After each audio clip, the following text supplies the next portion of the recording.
Assalamualaikum anak-anak. Bagaimana kabar kalian semua? Kali ini kita akan belajar mengenai pewarisan sifat. Nah, hari ini Ibu akan membahas tentang molekul yang mendasari pewarisan sifat. Jika kita perhatikan, terdapat banyak perbedaan ciri-ciri antara kita dengan teman-teman kita. Buktinya ada teman kita yang memiliki postur tinggi, ada yang pendek, ada yang memiliki rambut lurus, rambut keriting, atau bergelombang. Ada juga yang memiliki wajah bulat dan ada pula yang lonjong. Ada yang memiliki kulit putih, kuning langsat, dan ada yang sawo matang atau kecoklatan. Perbedaan-perbedaan ini dikontrol oleh sesuatu yang disebut gen yang diwarisi oleh orang tua kita. Dengan peran gen ini pula, ciri-ciri tubuh kita mirip dengan orang tua kita. Materi genetik memegang peranan penting dalam proses pewarisan sifat. Warna kulit, bentuk rambut, bentuk hidung, atau bahkan beberapa jenis penyakit tertentu tidak serta-merta dimiliki oleh seseorang. Setiap ciri atau sifat yang ada pada setiap orang adalah warisan dari orang tua yang diwariskan melalui materi genetik. Ayah akan mewariskan materi genetiknya melalui sperma, sedangkan ibu akan mewariskan materi genetiknya melalui sel ovum. Materi genetik dari ayah dan ibu akan bergabung melalui proses fertilisasi. Oleh karena adanya penggabungan materi genetik inilah, pada diri kita akan muncul beberapa ciri yang mirip dengan ayah dan beberapa ciri yang mirip dengan ibu.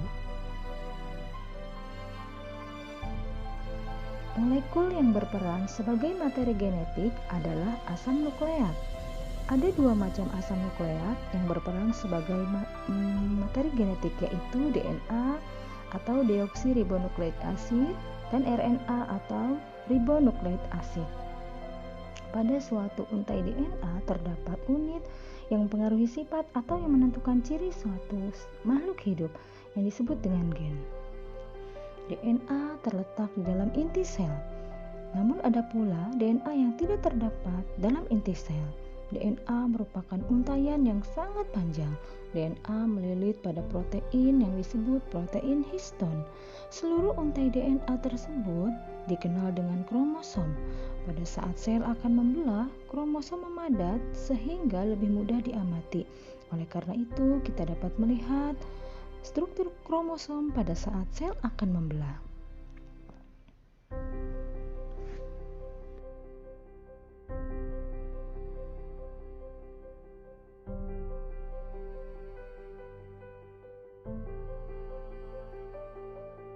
Penemuan struktur DNA tak lepas dari penelitian Maurice Bionkin dan Rosalind Franklin yang menggunakan teknik histalografi atau dispraksi sinar X untuk mempelajari struktur DNA pada tahun 1950 hingga 1953. Berdasarkan penelitian Rosalind Franklin, pada tahun 1953, Francis Crick dan James Watson mengemukakan bahwa DNA memiliki struktur seperti suatu untai ganda yang membentuk heliks atau bentuk ulir. Asam nukleat, baik DNA maupun RNA, terdiri dari subunit nukleotida. Masing-masing nukleotida tersusun atas gugus fosfat, gula, dan basa nitrogen. Pada DNA, gula berupa gula deoksiribosa, sedangkan pada RNA, gulanya adalah gula ribosa. Nukleotida ini dapat dibagi menjadi struktur yang lebih kecil yang disebut dengan nukleosida. Satu unit nukleosida terdiri atas gula dan basa nitrogen dengan gugus fosfat. Ada 4 senyawa basa nitrogen yang menyusun DNA, yaitu adenin yang selalu berpasangan dengan timin, serta guanin yang selalu berpasangan dengan sitosin. Basa nitrogen adenin dan guanin dikelompokkan dalam basa purin, sedangkan timin dan sitosin dikelompokkan dalam basa pirimidin. Pada RNA tidak terdapat basa nitrogen timin. Basa nitrogen timin ini pada RNA digantikan oleh basa nitrogen yang lain, yaitu urasil. Struktur heliks DNA terbentuk karena adanya berbagai jenis ikatan kimia. Antara untai DNA diikat oleh ikatan hidrogen. Para basa nitrogen diikat oleh ikatan glikosida, sedangkan antar nukleotida dihubungkan dengan ikatan fosfodiester. Dalam pewarisan sifat dikenal istilah sifat dominan dan sifat resesif.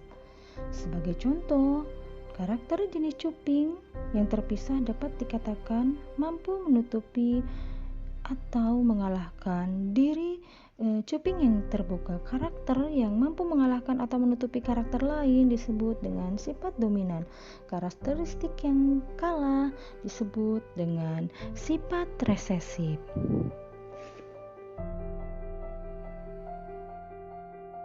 Gen bertanggung jawab atas sifat suatu organisme. Gen dilambangkan dengan huruf tertentu. Gen dominal ditulis dengan huruf kapital, sedangkan gen resesif ditulis dengan huruf biasa atau huruf kecil. Variasi atau bentuk alternatif dari suatu gen disebut alela. Sifat-sifat atau ciri perwujudan ekspresi dari gen yang dapat diamati seperti bentuk rambut, cuping telinga disebut dengan sifat fenotip.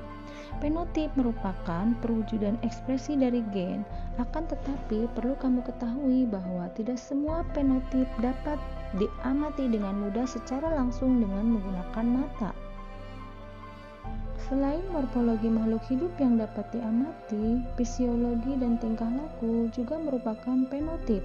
Setiap fenotip dikendalikan oleh genotip. Genotip adalah keseluruhan informasi genetik dari suatu makhluk hidup. Susunan kromosom pada sel penyusun tubuh berbeda dengan susunan kromosom pada sel kelamin. Kromosom pada sel tubuh susunannya berpasangan. Keadaan kromosom yang berpasangan disebut dengan diploid, sedangkan susunan kromosom pada sel kelamin tidak berpasangan dan disebut dalam keadaan haploid. Keadaan diploid ditulis dengan 2N, keadaan haploid ditulis dengan simbol N, sehingga kromosom sel kelamin jumlahnya setengah dari kromosom sel tubuh. Jumlah kromosom sel tubuh manusia sebanyak 23 pasang. Pada keadaan diploid atau 2N, jumlah kromosomnya 23 dikali 2 sama dengan 46 buah kromosom. Kromosom nomor 1 sampai 22 disebut autosom atau kromosom tubuh. Kromosom nomor 23 disebut dengan gonosom atau kromosom kelamin. Turunan di dalam genetika disebut dengan filial, sedangkan induk disebut dengan parental.